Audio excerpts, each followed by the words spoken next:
Omar Sy avait prévu de passer une année au soleil, prendre du bon temps et puis revenir. Finalement, la vie en Californie était plus douce et l'acteur n'est jamais rentré en France.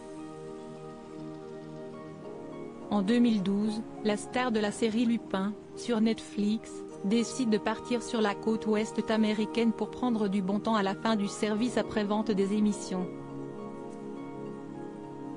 Ça a fonctionné bien mieux que ce qu'on imaginait. Il y avait des opportunités de boulot, on s'y sentait bien, on y trouvait une forme d'apaisement par rapport à ce qu'on venait de vivre en France, confie-t-il dans les colonnes de Psychologie Magazine, de ce jeudi 22 décembre. De l'autre côté de l'Atlantique, la notoriété est plus douce.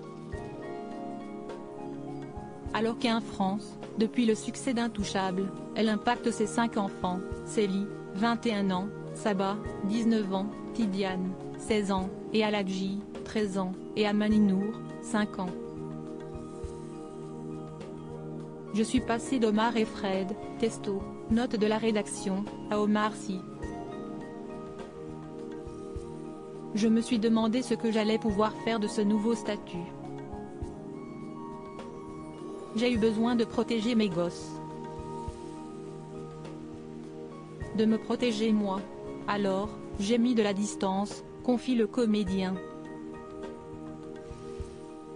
Supérieur à Bye Bye les États-Unis, Omar Sy vend sa sublime maison de Los Angeles. Omar Sy n'avait pas les clés pour protéger ses enfants de sa notoriété, un choix fait avec son épouse Hélène Sy, qui partage sa vie depuis 25 ans, sur lequel il s'était déjà confié à la Nouvelle République lors de la sortie de son film Yao, en février 2019.